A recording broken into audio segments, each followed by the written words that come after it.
with Professor Michael Davis.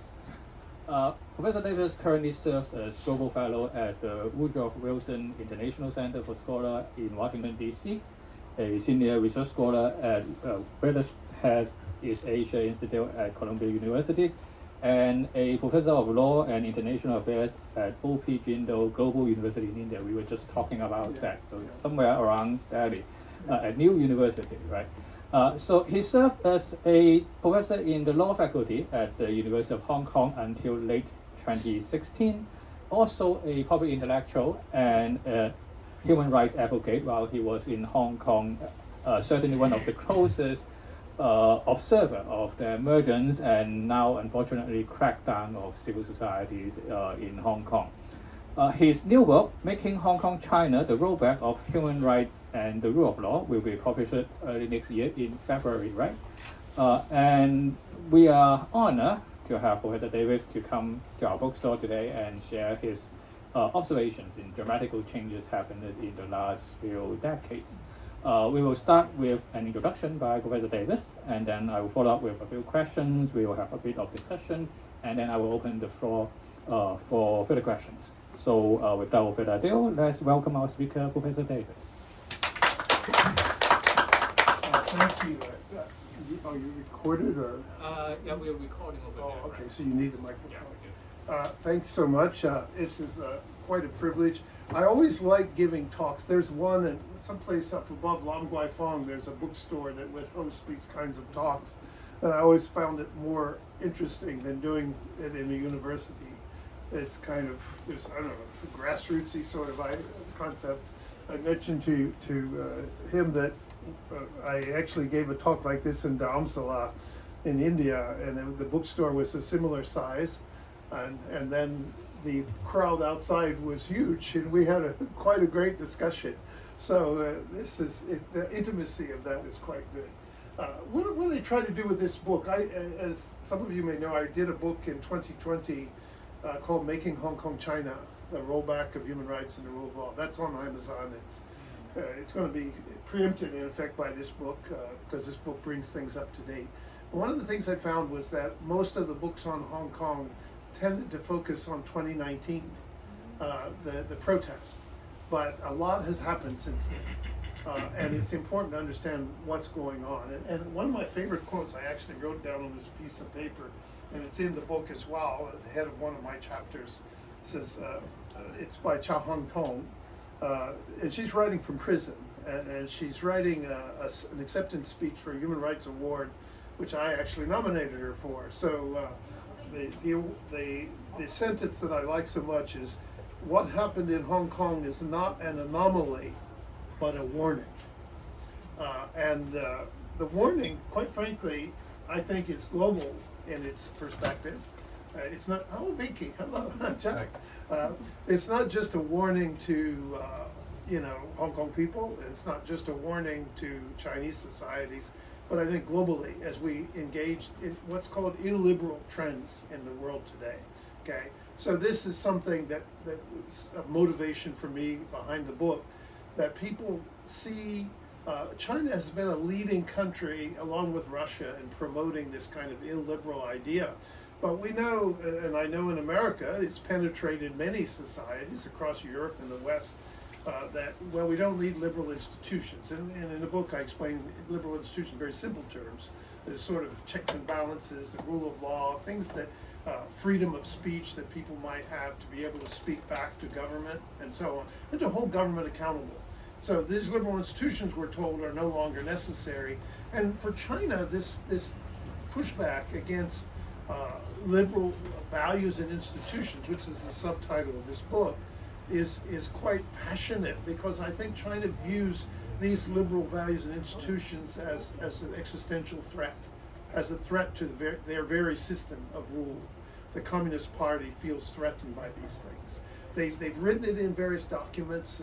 Back in 2013, they have document number 9, where they basically banned teachers, professors from teaching constitutionalism, from teaching free speech, checks and balances, all these kinds of ideas. They were simply banned from talking about it. Now, when I was teaching in Hong Kong, I would actually tell my students, this class, my course, one of them was called Constitutionalism in Emerging States. So I could point out to my students that my entire course was illegal, just 20 miles away. And I had a class with a lot of mainland Chinese students in it as well. And so they're basically, I guess if they take a human rights course, they're kind of excited about the idea they can take a course that's illegal at home, So as a result, I guess now, because of what's happened in Hong Kong and what I do, I'm probably illegal myself. That going back to Hong Kong would not be advisable for me at this point after the books that I've written and the media commentary that I've given all over the world, and testimony in Congress, Canadian Parliament, and all of these things. So this illegality seems to follow me around a bit. But this is sort of the motivation of the book. I want people to look past 2019 and see, although the book talks about 2019 as well. Actually, I start with 1997. And I try to highlight what I think has happened. What the Chinese line is, all this crap going on the streets, who would tolerate it, and we had to do something about it, and life is better now, right? It's quiet, there's no protest.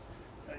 That's their line. But for other people, I think that's a different story, and that's where I get the title, Freedom Undone. It's not just that freedom was lost. Freedom lost sounds like it just fell off somewhere, but rather it was systematically undone. And it starts actually with the basic law itself. I point out in the book that there's two basic flaws in the basic law. One is that it gives the ultimate power to decide what it means to the NPC Standing Committee. And the other basic flaw is that it promises democracy based on gradual and orderly progress, but there was no gradual and orderly progress, and China kept dragging its feet. And these flaws, I think, became the central focus of protest over the years. I was involved in one of the earlier ones after the handover. That was 2003, because I was myself one of the members of the Article 23 concern group, 9 of us. I remember we sat in an empty room. It was just walls, no windows, and we decided to write a bunch of pamphlets, which we distributed on the street. We distributed, each of us wrote one, I wrote one, and we distributed them in different colors, so they became the rainbow pamphlets. So we had these protests.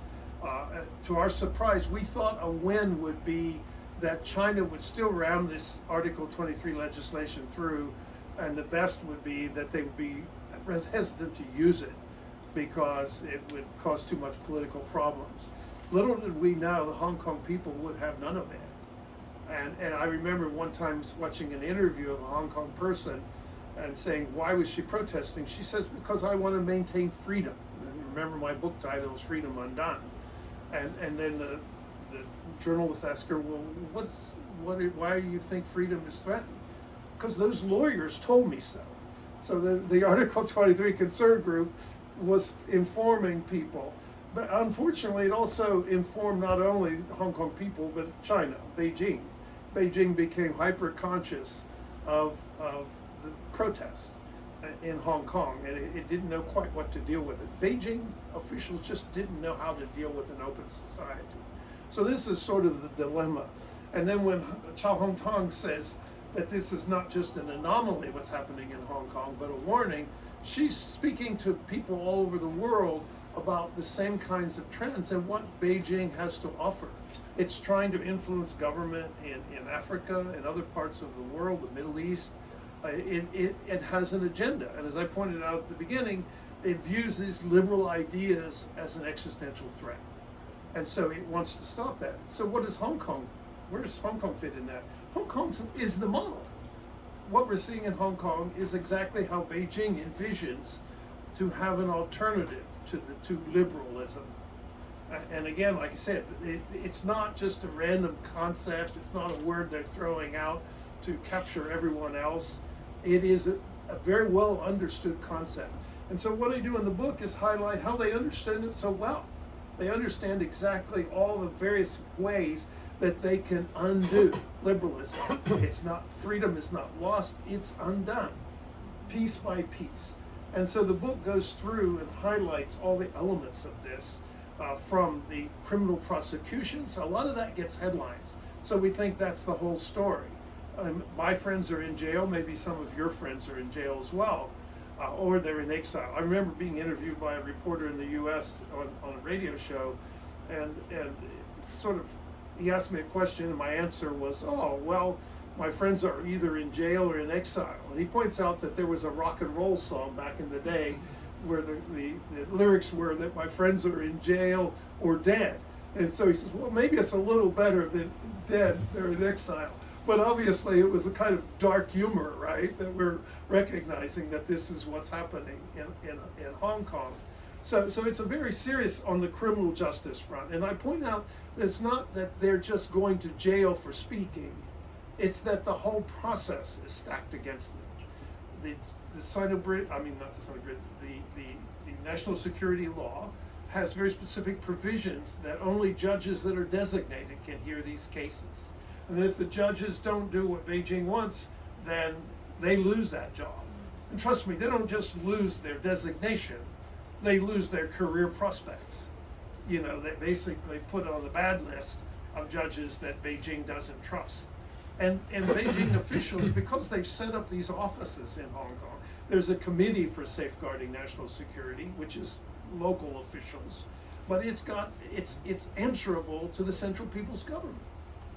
Okay, and it has an advisor. I would put an SUP in front of that, supervisor, you know, who's a mainland official who runs the local liaison office. And so it's very clear, and it's responsible for adhering to all these national security things. And this committee is not subject to judicial review. Whatever it does is behind closed doors, but it doesn't stop there. We know there's an office for safeguarding national security. And this is made up of mainland officials, you know, public security officials. And it's not even subject to jurisdiction of the courts in Hong Kong. And it can operate in secret. So what happens to the defense rights? You know, the idea that, you know, under the common law, that you should not have to testify against yourself, that if they're going to search your house, they should get a search warrant. All these things go out the window because we don't know what mainland's public security officials are doing. All we know is that when they're not happy, they either publish it in one of their favorite newspapers, like the Dagong Bao or the One Way Bao, the communist newspapers, and people take warning from that. I actually got a whole front page of that paper at one time. So it's kind of like, among human rights activists, the kind of sign that maybe you did something right, that you get coverage in these newspapers. So that happens, but also people show up at your door. It's another dark humor that instead of the midnight knock in Hong Kong, it's the 6 a.m. knock, that people are knocking on your door. And so, I mean, this stuff is frightening, the criminal justice side, but it doesn't stop there. It goes after education system with new guidelines for teachers. I mean, for me, the thing for teachers that they have to teach the correct version of things is that it sucks to be a teacher when you have to do that you have to teach something that you don't yourself believe in, that's what's happening. And that's why the rate of teachers resigning their job doubled in 2022. I don't know where it's at in 2023. So this affects them. And people are pulling their children out of the schools if they can afford to do it, okay? And why are they doing that? Because they want their children to have a liberal education. Now suddenly the word liberal is not just about checks and balances and holding government accountable, but it's about your educational system, a critical. I once had a student from Beijing who came to Hong Kong U, took my classes, and then she had a scholarship from the mainland. She had to go up to Beijing and explain why she wanted to stay on for another year. So she told them, oh, because I like critical education. I like to be able to criticize things. And the people who were interviewing said, well, why does that matter? But she came back and told me about that. So this is not just an abstract concept that now you have to learn about the country, but you have to learn a version of the national history that doesn't withstand scrutiny, critical scrutiny. So liberal education matters. People are pulling their kids out, many of them, if they can afford it. Not most people cannot afford it. So we don't know what happens to children in the long run, how their views will be changed from what young people have today. Okay, so this is a problem. The media, we all know the famous case that involves criminal justice. That's the Jimmy Lai case, where the trial has already begun, right? But it doesn't just stop there. It's censorship across the board. People publish an idea either on social media or in the press that is viewed as critical. Even Zinzi gets attacked for publishing cartoons about what's going on. Okay, so this weight on the media is expansive. There was a promise when the national security law was imposed, well, it will only affect a few people. Well, it affects a lot more than a few people when 1,000 journalists at the Apple Daily lose their job. Okay, and it affects a lot more than a few people. I used to be a regular on RTHK, a paid contributor. I haven't heard a word from them now in 3 years, right? And so myself, many others lost their role. And it's not too significant if you're a professor and you get paid somewhere else, but it is significant if you're an ordinary frontline journalist. And so new guidelines are imposed. Okay, new guidelines are imposed for labor unions. Okay, new regulations are imposed for censoring movies. So it's just check, check, check. This is why I wrote the book. I just want to sort of give you a sense of why I think it's important to look at this 3 or 4 years later, okay, and ask what's happened, and not just looking at 2019, which is very important. 2019, and there's a lot of very good books on that. But this book tries to bring us forward, and I try to do it in a way that I hope will be readable for ordinary people. I don't write, I'm way beyond the stage where I need to pad my resume as a professor, check all the boxes on publication. That has zero interest in my mind. That what I want to do is write a book that ordinary people can read, that integrates what these liberal values are. And these values are very important in Hong Kong. Surveys were taken way back when I started working in Hong Kong in the 1980s. And the most important value Hong Kong people expressed, believe it or not, it was Lau Suk-ai, who's very much in the Beijing camp, and Guan Xin-chi, who were doing these surveys. And the surveys showed that the most important value for Hong Kong people was the rule of law. Okay? So this is before anything could mess up their minds about it. It was then, okay? And so this is very important. And then is it a warning? Well, I can tell you one place it's a warning for, we're sitting in Taiwan. So you've sought refuge if you're here in Taiwan, but Taiwan is under threat. And if things change in Taiwan, I mean, what's going to happen? Okay, either they're going to bomb the hell out of it and we're going to look like Gaza, or it's going to be some kind of concession given in just because some people in charge of the government think, well, that's the safest path. But what this warning is that, well, if you accept Beijing's one country, two systems, this is what it looks like. Okay? This Hong Kong warning is what it looks like. And all of these things. And the book goes in much greater detail than I can do in a short talk here. But I think rather than going on further about it, I think it gives you the flavor of what I'm trying to do in the book. And I can tell you the book's probably going to be up on Amazon. And good news, you can still order it in Taiwan. I don't know if you'll be able to order it in Hong Kong. But here you can order it and have a look. Because I think what it's important, if you're here, you're probably interested in what's going on there.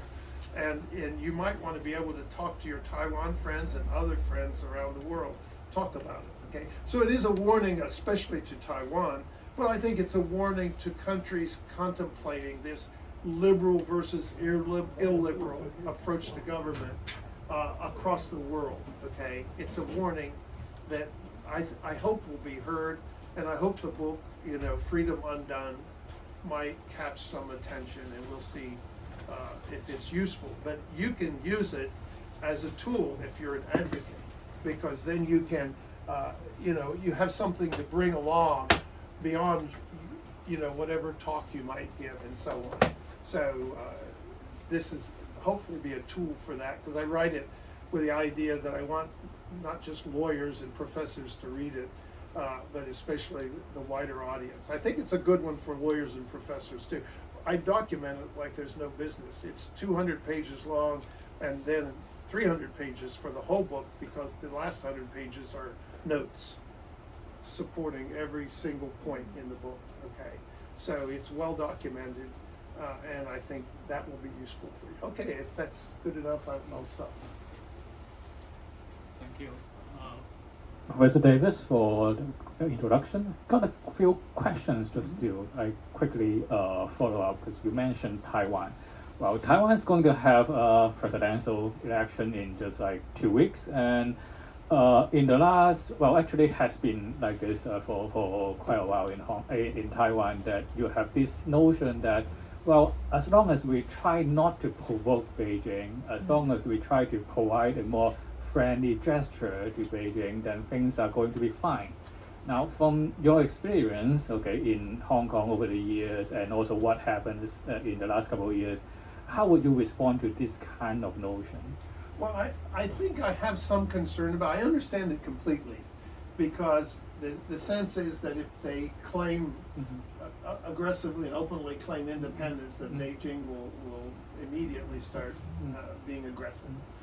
So I think the trend over now decades, since 1949, 70-some years, has been, keep your head down and try not to offend Beijing, and then you'll be able to do what you do.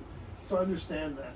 I think one of the problems we face now, though, is that Xi Jinping, he's come up with this whole society concepts of national security, where he thinks, the threat, the national security threat in his mind and in the Communist Party's mind includes everything you do. It's not just a threat from outsiders. They like to blame it on outsiders, but basically what outsiders are bringing to the table are these liberal values, liberal ideas. So from the outside perspective, no one wants to invade China. So he doesn't face the threat of imminent invasion. The only national security threat he faces are ideas. But those ideas now, if you look at their national security concept, and I talk about this in the book, it includes virtually everything you do, from education to your workplace, anything in society. The chief security threat to the Communist Party is the Chinese people, okay? That they would take on these ideas and try to use them, which 1989 sort of symbolized. And so in that idea, then where is the national security threat for them most prominent? In two places that they claim as theirs. One is Taiwan, and the other is Hong Kong. And so why is it so important? Why is it such a threat? Because of, these liberal ideas. That these two societies, one up until recently lived according to these liberal ideas, and the other one still does, and still holds those ideas high. So it's hard to judge whether Xi Jinping can feel comfortable with this very close, to China, Chinese society that offers an alternative. And so I think that means there's always this threat. He has some political pressure on him to deliver on this idea that they would unify the country as they see it. So I think that there are threats. I don't think we can dismiss out of hand that if everybody is quiet here and don't rock the boat, that China will leave them alone. I think that's pretty risky. And so the question is, what do you do? And it's a perilous one. I mean, I hate, it's, when I walk today on the streets here, I just think, oh my God, what if China decides to use force against Taiwan? What I'm seeing on the street is just horrendous, the idea that it will become like Gaza. So this is a problem, and I wish I had the solution. I don't think anyone has a clear vision of what to do, except maybe to try to encourage countries that are supportive of Taiwan to remain so, and then, as you say, not rock the boat. Yeah. Well, you mentioned looking beyond 2019. Well, how about looking back in the sense that the current state of affairs, okay, in Hong Kong, whether it's like something predetermined in 1984 or, well, at the very least 1989. So that the erosion of human rights in Hong Kong is something like unavoidable under not only the current rendering of one country system, but even like the original formulation. Would you agree with that? Of course, and it's an interesting thing. When I first taught in Hong Kong was 1985, literally 1 year after the Sino-British Treaty was signed. And I remember asking my class, well, what would you do as an alternative? And my class, in those days, Chinese U was especially loaded with a lot of very local students who had come from housing estates and so on. Nowadays, the students appear to be richer than the professors, but in those days they weren't. They were really sort of grassroots, coming mostly out of housing estates. Chinese U was kind of created as a way for the less privileged sectors of society to have teachers. And I remember asking my students, and the first response of my class was, well, they don't want to answer the question. We were not asked what Hong Kong's future should be. And I said, well, humor me. Let's try to see what you think. And they picked up on an idea which I think was floating around a bit at the time. Well, let's have Hong Kong return to China and then hire the British to run it. Right. It wasn't a democracy demand. It was a kind of something else. Right. And so I think very much at the heart of it, and even before 1984, 1972, when China got Hong Kong removed from a list of colonies around the world. So the idea of self-determination, which would be given to colonies under the agreement in the UN Charter after World War II, was taken away from Hong Kong without the people's consent. So when the Sino-British Treaty comes along, it's a kind of flawed version of that right of self-determination that's not self-determination, but has some promises of democracy and so on.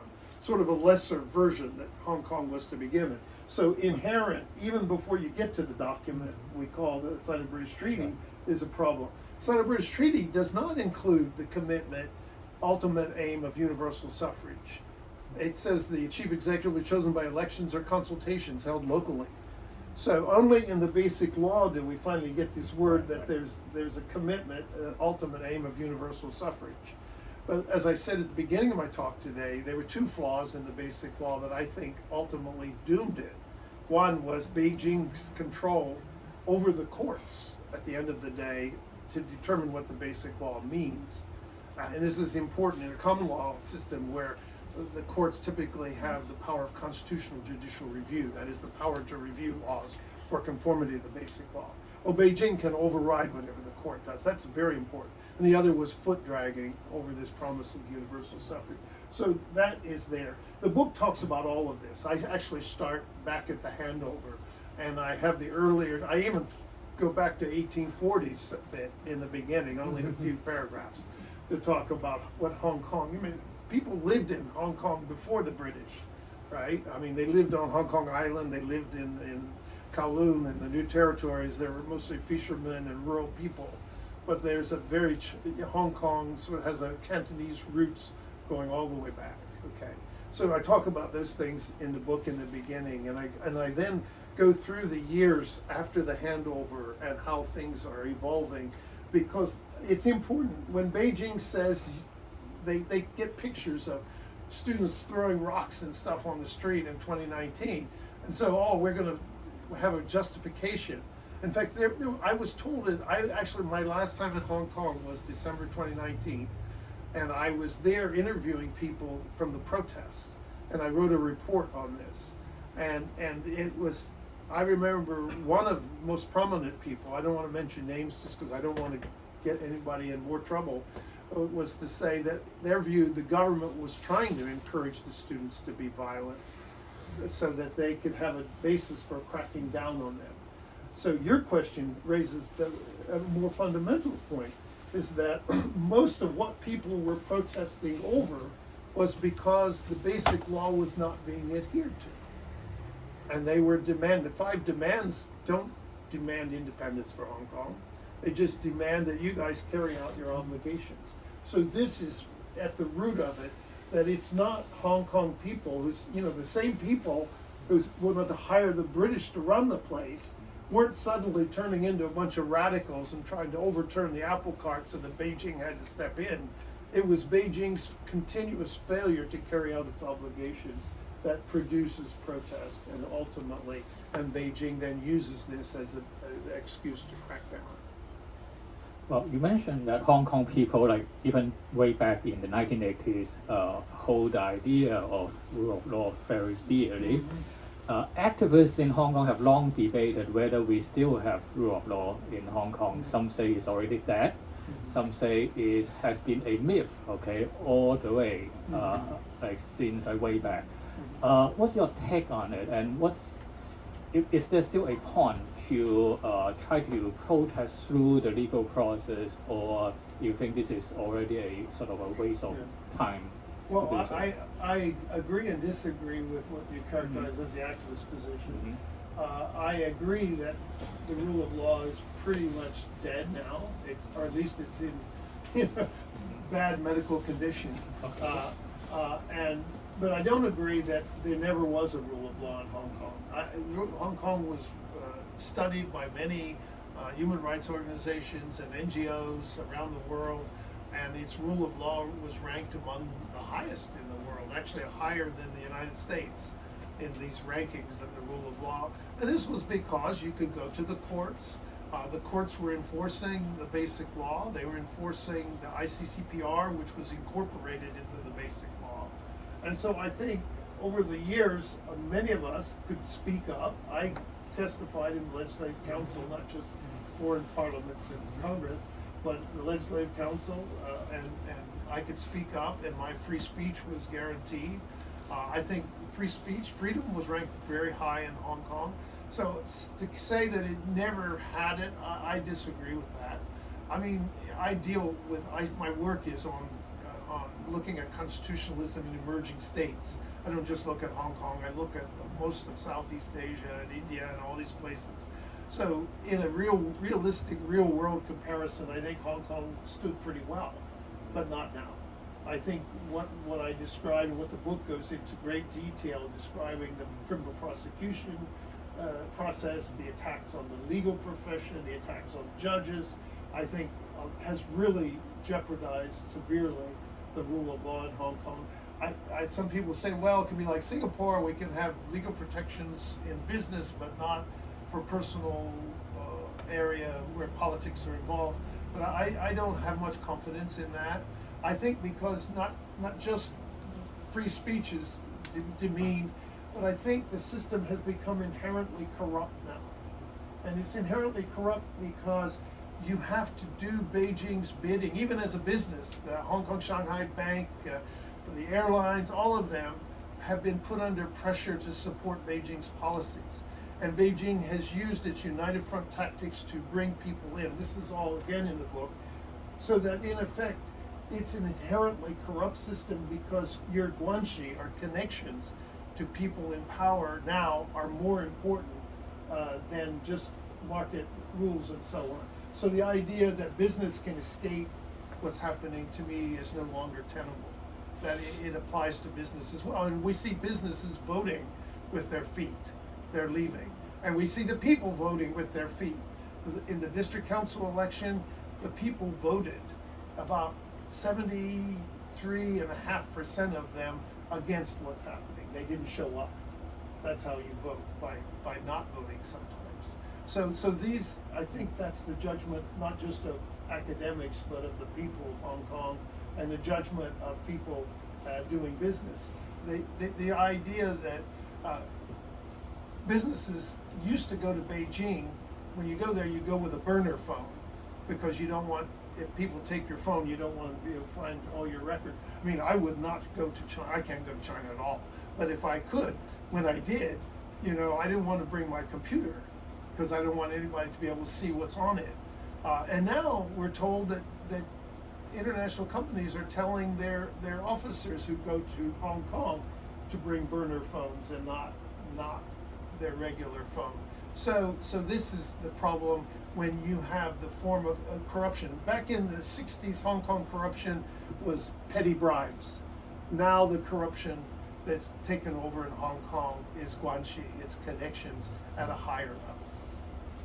I'd like to, maybe we can hang on this point for a little bit longer, like the whole idea of rule of law in Hong Kong as a myth.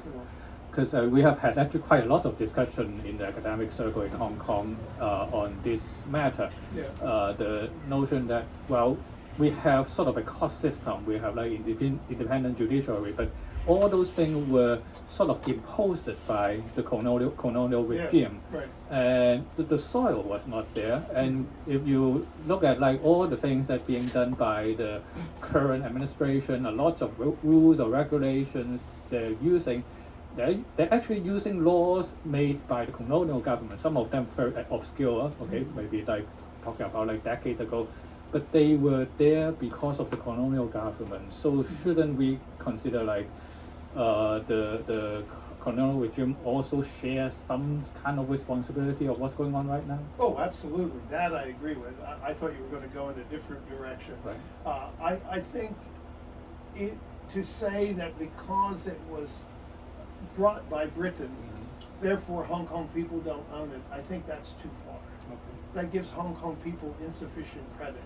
One of the things I so much admire about Hong Kong people in spending over 30 years in Hong Kong is that they actually stepped up to guard their own rights. They understood that it was something they did, not something that was just being delivered. It was helpful that Britain was a country that brought a common law system. British colonialism has many bad legacies, but one of its best legacies, and I work a lot in India, is the common law.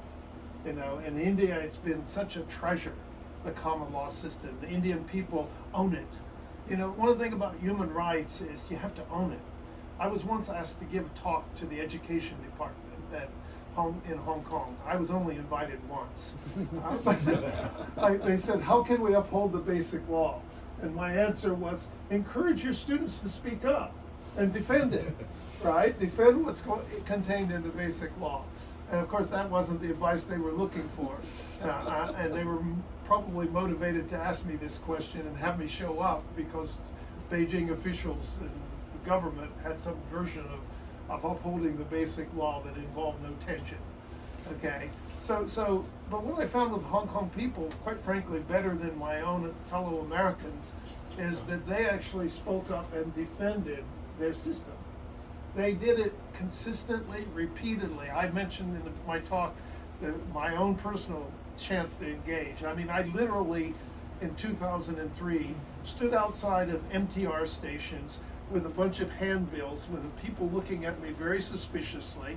What is this guy? But they would take my handbill because they, well, this is some Guilo handing out handbills. Let's see what he's got, what he's handing out, right? So that was an advantage I had, that people would actually take my handbill, which was those rainbow pamphlets. And so what I found is that Hong Kong people consistently, 2003 was the beginning, 500,000 protesters, then the 2012 things about patriotic education, the young people of Hong Kong came out. I teach human rights, and one of the things I try to emphasize to my students that human rights only work when people own it. Hong Kong people own it. And the idea that, we're always hearing about Asian values, Asian people in general have a long tradition of defending human rights. They don't need others. Human rights gets passed around the world, but if you own it, then it's yours, and you own it by doing it. And I think Hong Kong people, so it's not a bad soil. In fact, it was an excellent soil that these ideas were planted in. And a lot of us planted it. That's called the job of professors, is we teach our students. My students are all over Hong Kong. I'm sure they're in the government, they're in the opposition, they're in business, they're lawyers, they're doctors. 30 years of teaching, 30-some years of teaching students, they're everywhere, and they're in jail, unfortunately. And so this is ownership. They're doing this, and my many colleagues in Hong Kong who teach the similar topics, including yourself, they carry this torch, and I think it's an important one. Can you share more about like your experience in 2003, comparing with like what's going on right now, 2023? Yeah. Because well, back then the Article 23 didn't get through. If at the end the government actually like withdrew the bill. Well, what happened? Well, what exactly changed? Because it's still the Communist Party. Okay, it's still one country, two systems, sort of. So. In your opinion, what's the most important changes since then? Well, of course, it's total crackdown. In those days, Beijing liked to retain the idea that sort of at least create the impression that Hong Kong was autonomous. Now, we all know that there were so many things going on behind the scenes. So they cultivated their supporters, and they made sure those people stayed in the government. We all know the election committee that Beijing would signal who it wanted, and that person would always win. And we know only half of the legislature was directly elected and all of that. And so Beijing had consistently, in both this rule of law front and democracy front, maintained control over Hong Kong, but it liked to do it in a less aggressive way. And what happens as we go forward, of course, even 2014, we start to see Beijing officials, and I talk about this in the book, there are reports that their mainland officials were in Shenzhen guiding the police behavior and everything, and talking to the government and guiding the government on how to react to these protests.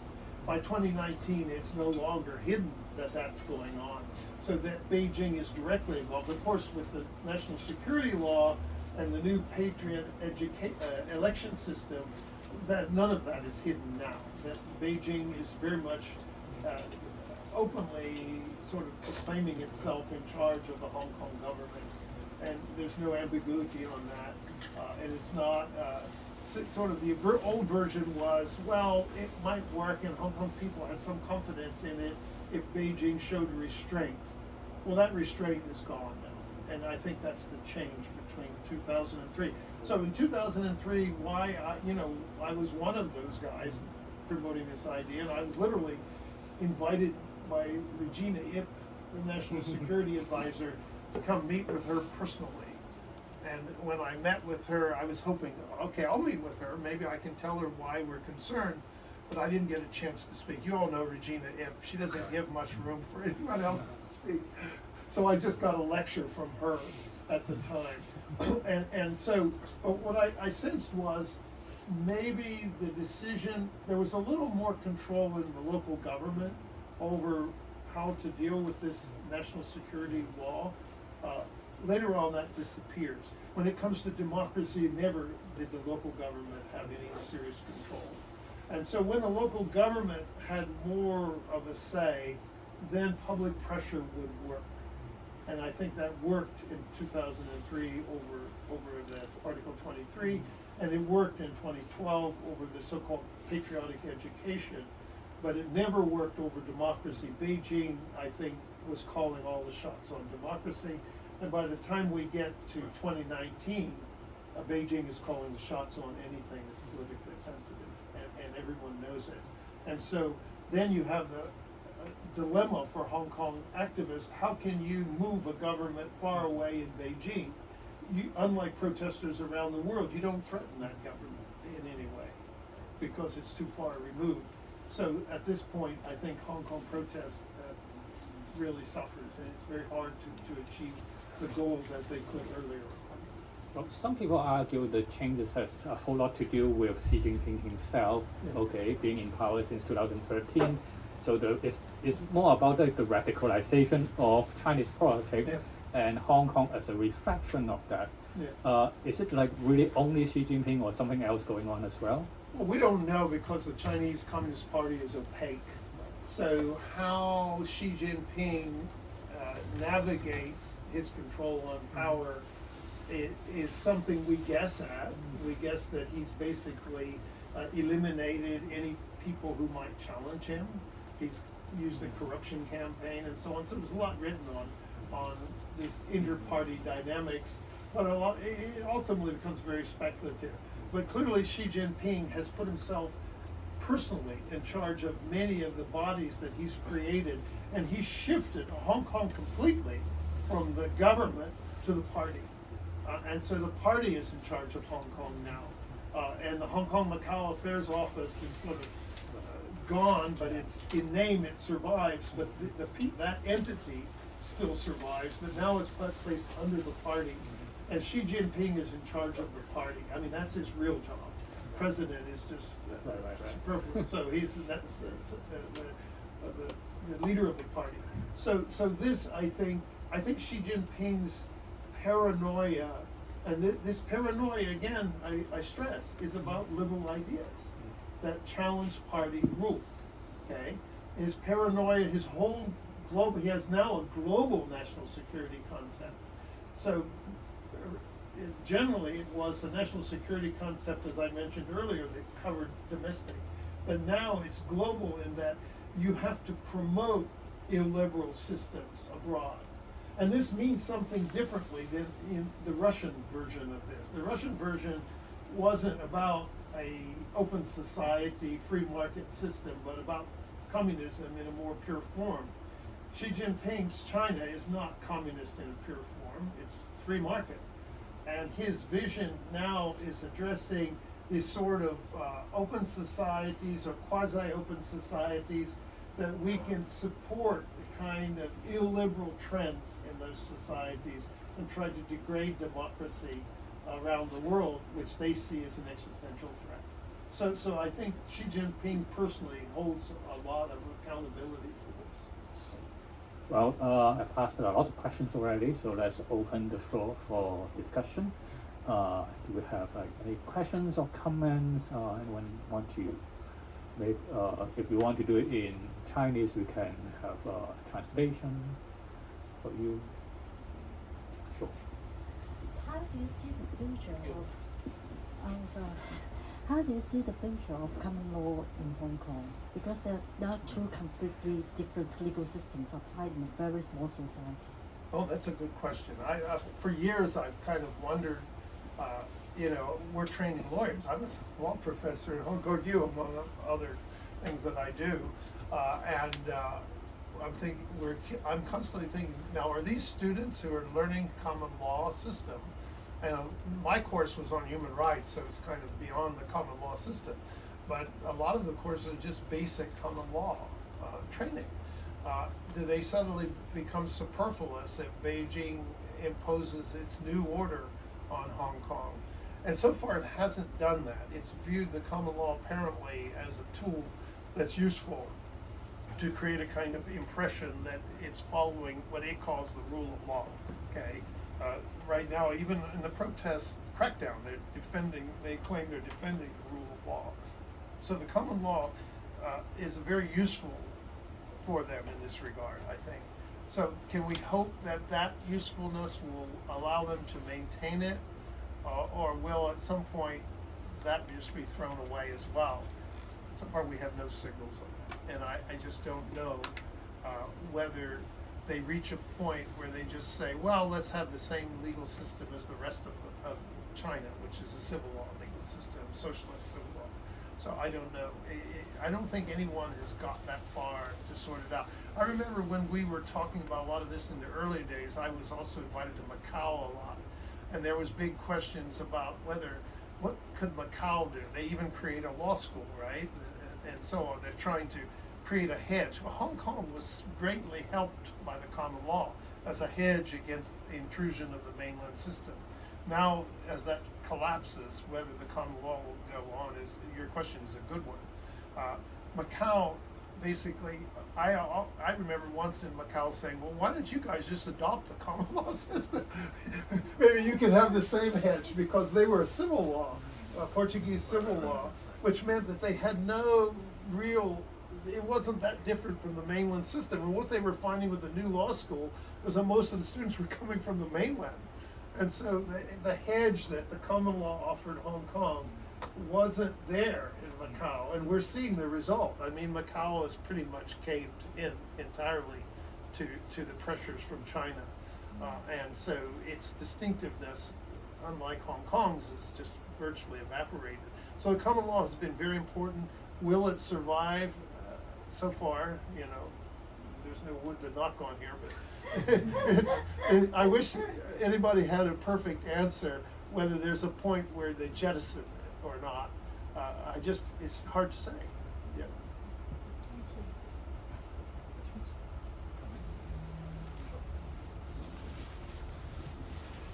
So when you look across the history of Hong Kong in the 84 to period to today, 2024, Yeah. very soon, when you the thread that you can pick up of the national security law, or Yasamtu, the Article 23, Yeah.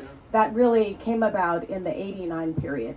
So the basic law was being drafted before 89, Right. and Yasamtu was only introduced afterwards, Article 23. So that's been the common threat and the common thread throughout. What now it's to be introduced and legislated in Hong Kong. What will the ultimate effect of that be? So there's been a decades-long fight to resist this piece of legislation that existed because of Beijing's fear of Hong Kong people's autonomy, rule of law, gong and zigong, right? Yeah. So there was no, what are the prospects for Hong Kong freedom and human rights after Article 23 passes very soon?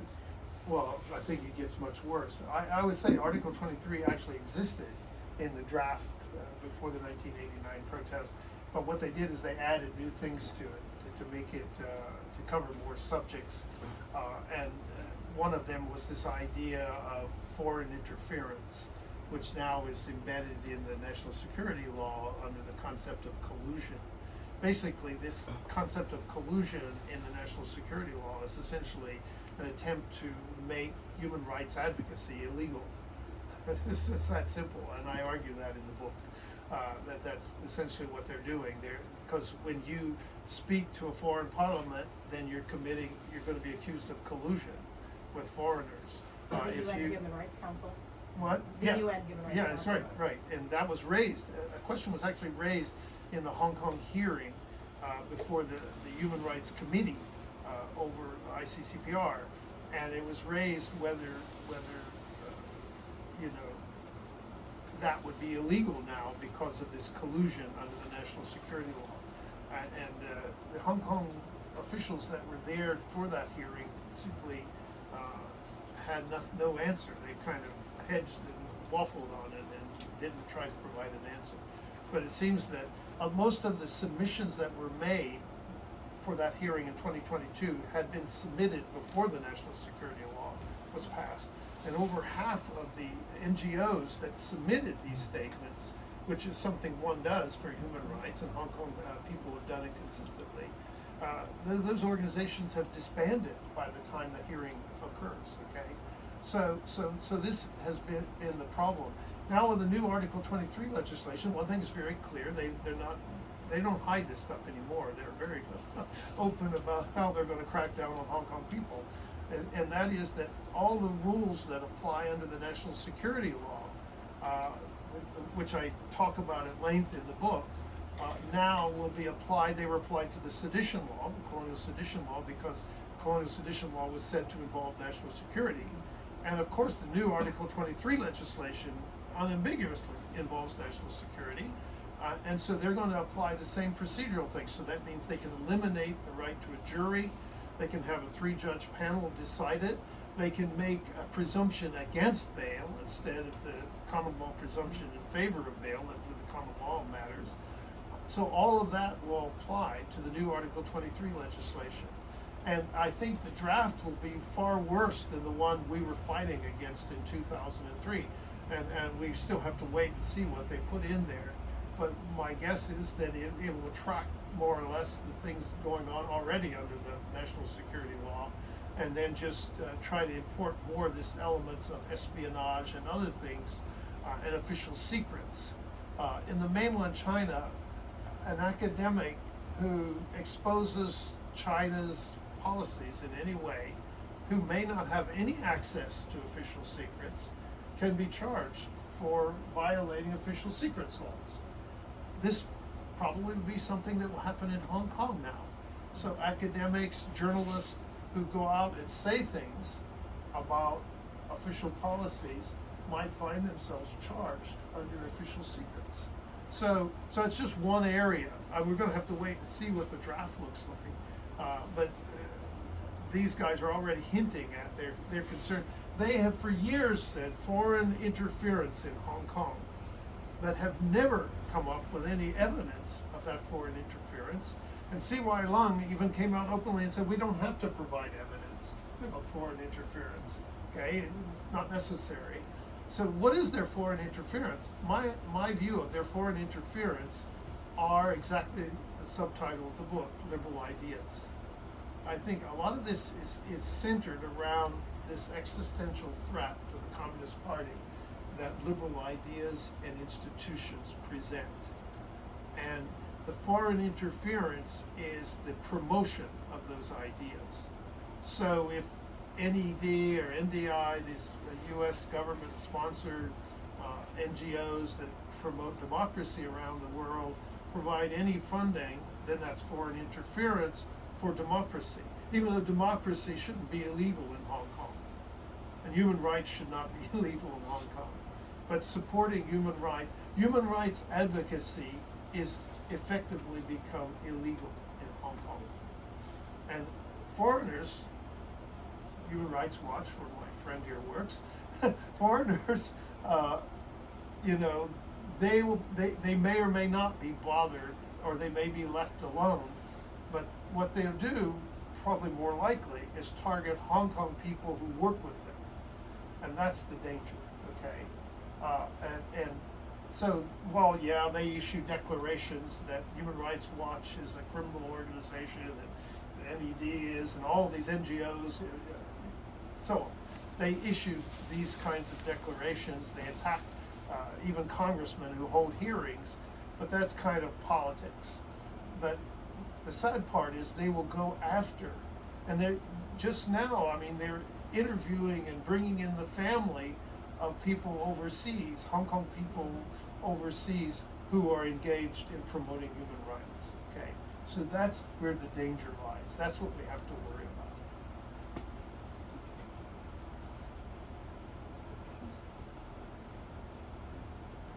At the back, maybe.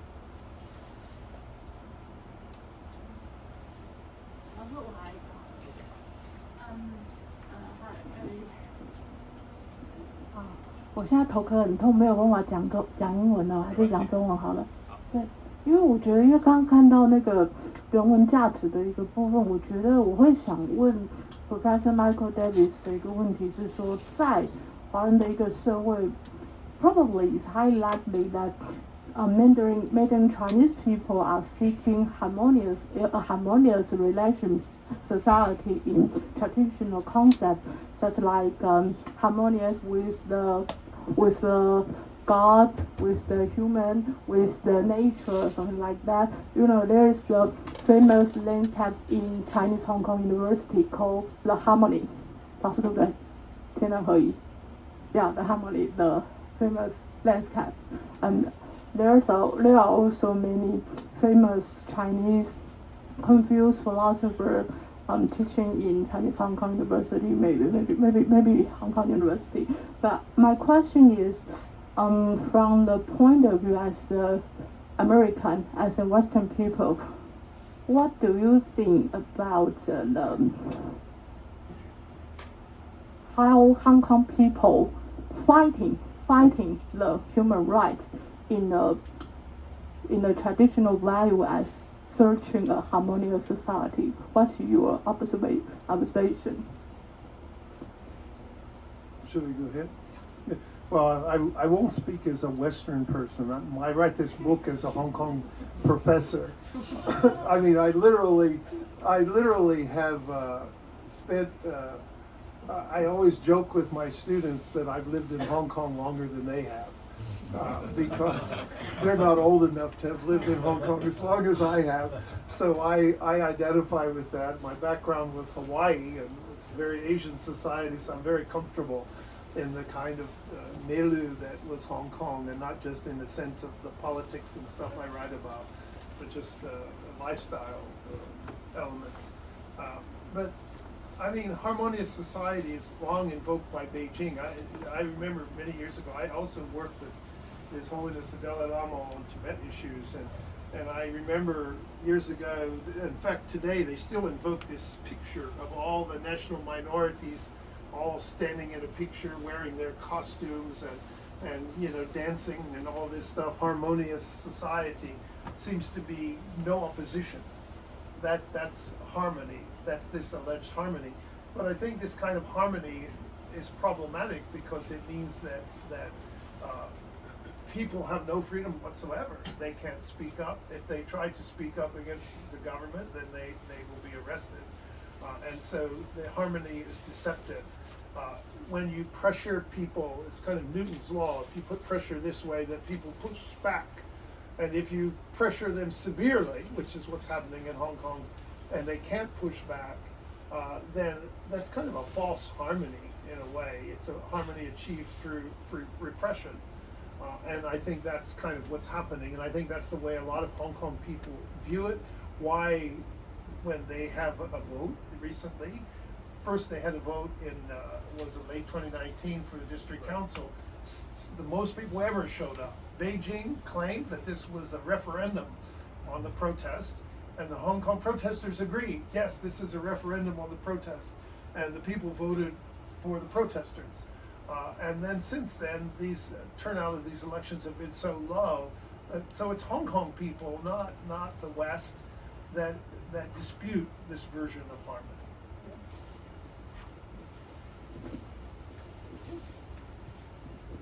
I actually want to answer that question. I'm so sorry to do some self-promotion because I actually look at Chinese history, and I really would like to say that the whole idea that Chinese tradition is really confusion and it's all harmonious, I think this is a myth. I begin my research from the Spring and Autumn and Warring States era.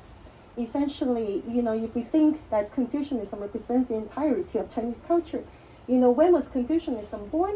In the Warring States period. What else was born in that period? Also legalism and military classics. If you ask anyone, you know, what do you know about what Confucius says?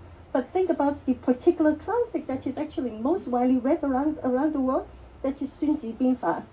It is so important to see Chinese culture as the combination of Confucianism, militarism, and also legalism. The Chinese real tradition is legalism with Confucian facade. It is very important to keep that in mind. And I also would like to say that in 2020, as I was writing in tears that the crackdown in Hong Kong for the Journal of Democracy, after that I was like, okay, what else can we do about Hong Kong? Nothing. So I returned to my historical research, and the first thing that I wrote after that period was mass killing and genocide in Chinese history. China has a really long history of military conflict, mass killing, and everything that you want to see. And it is one of the most horrifying things that you read about is whenever there were people who were executed, sharing in the meat of the person that just got executed is supposed to bring you good luck. People scramble to just snatch a piece of meat, and very poor people who couldn't really get close to a piece of that meat, they would try to grab even a piece of blood-stained cloth and hang it at the door in order to bring good fortune. This is not a society of Confucian harmony, so I just really want to emphasize that. This is my wife, so you can see we have a lot of harmony in my own home. Other comments or questions?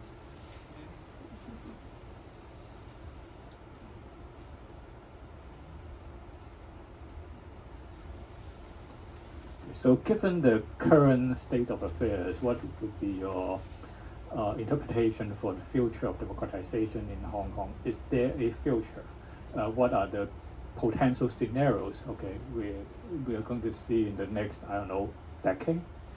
This is one of the things I've been asked a lot about, and I actually have a kind of a question rather than an answer. And that is there something that would trigger renewed protest in Hong Kong given the severity of the current crackdown? We saw in 1989 certain events in mainland China, in spite of have, at the time, they just departed the Cultural Revolution, right? And the country had been under severe repression for decades, and yet a triggering event produced suddenly massive protest across the country. And so, is there an event that would bring some kind of pushback from Hong Kong people? In 2014, 2015, the government after that thought it had pretty much won the battle. It started prosecuting, the leaders of the umbrella movement and the Occupy Central campaign, and put him in jail, and okay, things are going to be harmonious again. And look what happened in 2019, kind of an explosion triggered by Carrie Lam proposing this laws about extradition. So is there a triggering event in the future that would again see renewed resistance in Hong Kong? I don't know the answer. I think the level of the repression at the moment makes that likelihood. I see no sign of that as a potential. Rather, what I'm seeing more is people exiting Hong Kong rather than some, capacity to stand their ground, because repression is so severe. And I think Hong Kong is a kind of unique case, as Taiwan would be if Beijing were somehow in charge here, in that you have an offshore location where the power is 1,000 miles away in Beijing and not local. And so when you try to challenge the government, you're only challenging the handmaidens of some other powerful people. And I think that's a frustrating. Tibetans have lived with that for over 70 years, where they can't really mobilize in a way that puts Beijing under threat, the Communist Party. And my friends in the Tibetan movement have faced this for decades. And so there was a trigger in 2008 with the protest in Tibet, but it quickly gets repressed. And so I'm not optimistic about it. In the book, I kind of raise the question, but don't quite answer whether a positive change is coming. There's two ways. One is a triggering event. The other might be that China itself starts changing, and a dramatic change in China, new leadership. Who knows? This part of history is yet to be written. But yeah, that I think is the problem. Well, speaking of exiting, what's your suggestions for the diasporic communities, like for example here in Taiwan or in the UK? We're talking about more than 100,000 people left Hong Kong to the UK in the past 2-3 years. Many of them have like hope, try to do something like as a diasporic community to contribute back to the movement. Is it like really possible? What would be your take on that? It's tough. I mean, we were doing that. I was one of the people, along with Victoria, my wife, in founding the Hong Kong Democracy Council. So we formed a group, an NGO, they could engage in lobbying. In that case, it was for Congress. But one of the problems I think you face for any diaspora community, and I actually had a nice dinner with Lobsang Sangay, who had been the head of the Tibetan government in exile just last week. And he wants to write about how you can form exile communities, diasporas can organize themselves, and he's actually setting about writing a book on this. It is challenging. I think for me, one of my observations, and I haven't studied this to the extent that he has, but my observation is there's always fracture in exile communities, because the exile members themselves were fractured in Hong Kong. When I interviewed people in 2019, December 2019, in Hong Kong, I found that there was a lot of fracture among them. There was the so-called localist and some minority. Actually, the number of people actually seriously advocating independence were rather small, even though the government likes to make a big claim of this. And I think it was more of a polemical kind of advocacy that whether you can achieve it or not, just take a more radical position. In fact, I got a lecture by one of the activists of a student group that was localist, saying, you know, using the example of Martin Luther King and Malcolm X, that Martin Luther King was well served by having a Malcolm X in the background posing a greater threat. So some of them understood that, well, maybe they couldn't gain independence, but why not yell for it? I remember the Tibetans one time making that very interesting position that if it's only a 96% chance that we could get real autonomy and a 99% chance that we'll get independence, why not call for independence? Because we're not going to get either one of them, you know. So, I mean, against those things, 96% against it, and against independence, 99. So why not just take the more extreme position?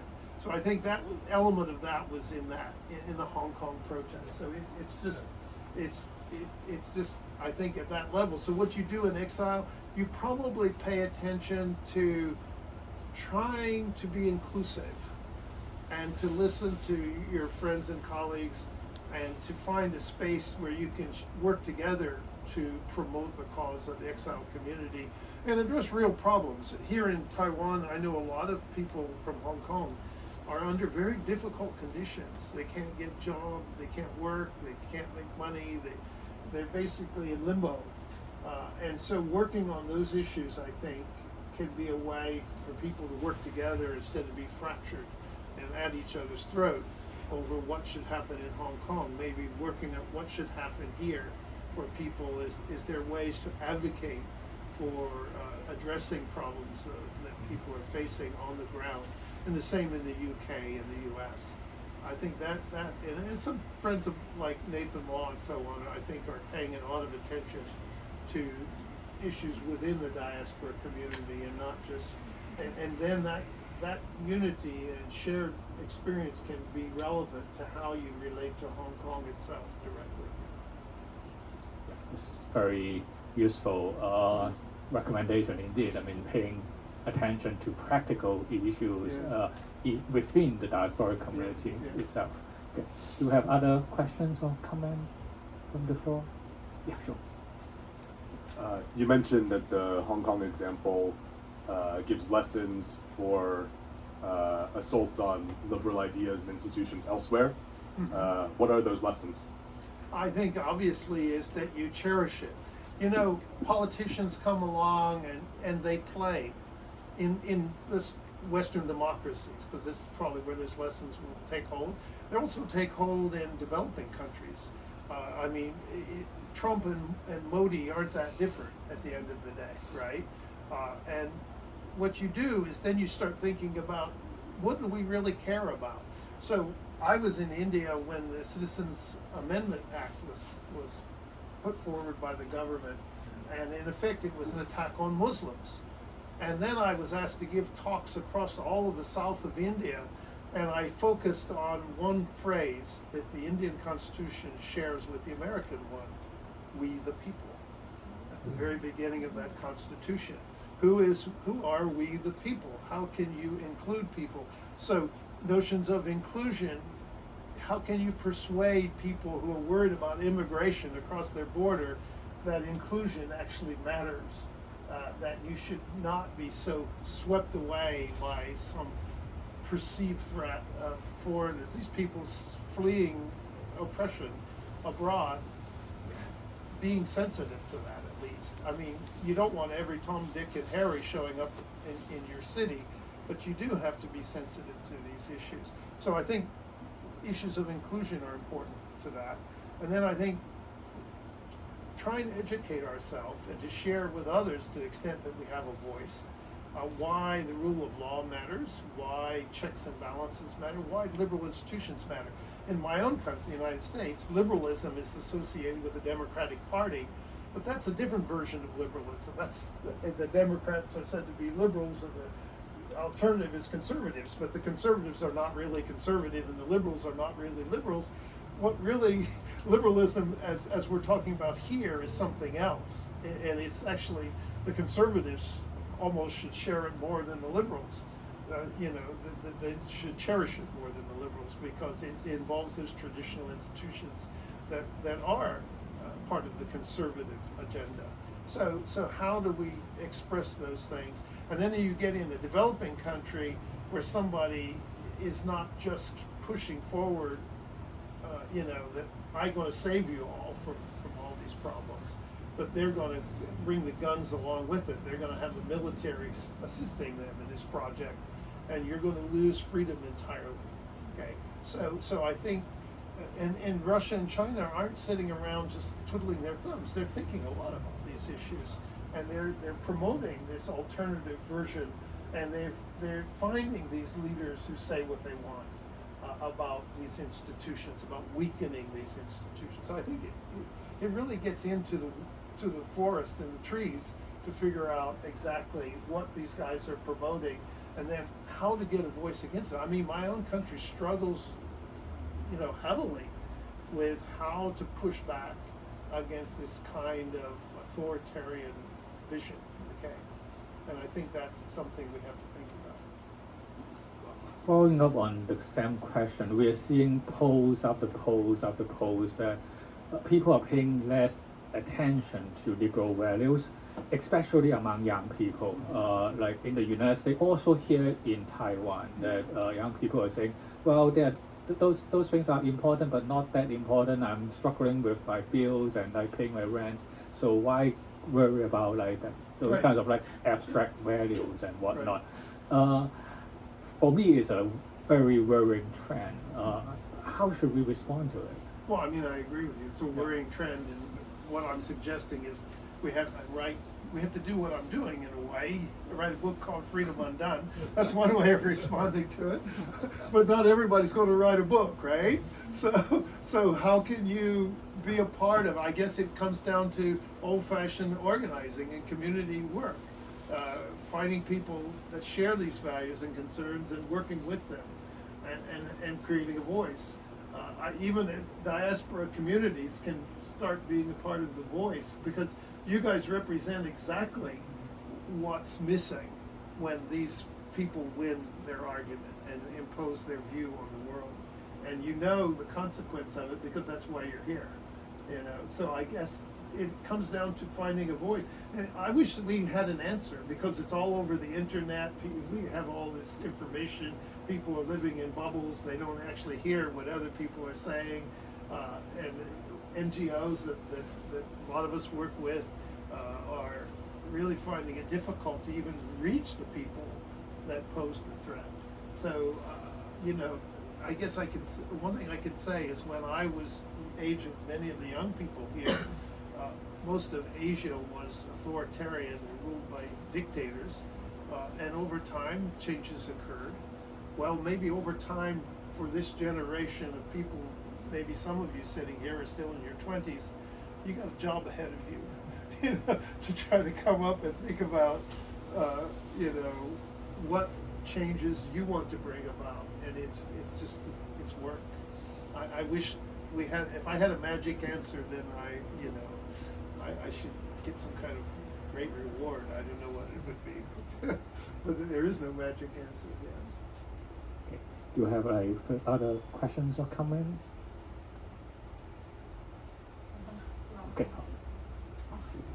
好，我这次一定要讲中文的话，a little bit tired。其实我觉得 I think this lady reminded me as a Taiwanese to be angry, to be fight against the arbitrary suppress from the government. 就是一个不太好的对待，因为刚刚其实我觉得这位太太、这位女士的一个反应会让我想起 current Taiwan society, because I think we are not really well treated about the past arbitrary suppress from the government. We are not really healed about the past memory, so the harm still exists till now. 我觉得在台湾这样的一个社会里面，其实我觉得台湾人有的时候会退缩。那我觉得这个跟过去的威权的一个对待没有好好的处理是有关系的。因为在台湾，其实当你没有办法对一件事情有一个很好的一个处理的话，所谓的 harmonious it still exists in surface, not in a real harmonious, because we are not satisfied with each other. People are not satisfied with the government, and people still have the pain inside. So I think it's not the true faith, the true concept inside Confucius. 那这我不知道法，就是对儒家来讲也不是那样子的。我觉得它也不是真正儒家的一个价值这样子。对，因为其实我觉得刚刚听到这个女士这样讲的时候，我觉得会回到台湾社会去反省。虽然我们好像看起来是一个民主的一个社会，可是过去的伤痛没有好好处理的时候，其实影响的是台湾人现在没有办法在公民社会其实好好的做自己这样子。对于很多公共事务其实没有办法很好的表达，这个我觉得其实老师应该也有很大的一个观察。从你2021年来台湾那个时候刚好有大选的时候，那个时候台湾那时候有大选的时候，你们就有观察，包括跟曾志豪大哥跟陈嘉明老师一起讨论说，台湾那个时候为什么好像是一个不冷不热的一个状态。虽然香港人好像对选举比较有更多的一个投入，可是台湾人好像，特别是年轻人，对于公众事务没有那个反应是落差很大的来讲。Try to translate very quickly. She's saying that the lack of public participation among certain people in a democratic society might have something to do with the insufficient healing of certain atrocity happened in the past. Okay, for example, in Taiwan, we're talking about transitional justice not being like fully carried out, and so you have people still dealing with issues, okay, still not being settled today, okay, so, troublesome conflicts that we had in the past. So that sort of like carried on to today, and it become difficult for people to be sort of on the same page to fight for liberal values, because like some people are still living in the past, so to speak. I think every society, I mean, the U.S. society suffers the legacy of slavery, for example. It's just virtually every, in Europe, of colonialism and what was done in the name of colonialism. I think most societies suffer, but then there's also another narrative, which is the things that people did that were very positive. I remember when I first was on the streets of Taiwan, the Minjingdong was then called the Dangwai. These people managed to go from being a Dangwai, that is outside the party, to being part of eventually the ruling party. So I think there's legacies of this nature going both ways. I don't see those as obstructing our capacity to do things. They weigh on it, but they don't prohibit us from finding a better avenue and a different voice among ourselves. I think the challenges today are more profound, perhaps in the area of the internet and information and the sharing of information. It's become very complicated, and I don't think we, as any society, has figured it out, but it would be good that we all work at it and try to understand how to bring about some understanding of these values and why we care about them. I don't see an easy solution to it. Other questions or comments for today? If not, well, you can join me in giving a big thank you to Professor Davis. We still have work to do. I think that's, I have something for you. This is something that we give to all our guests. which is a passport to nowhere, or if you like, passport to now here. Yeah, So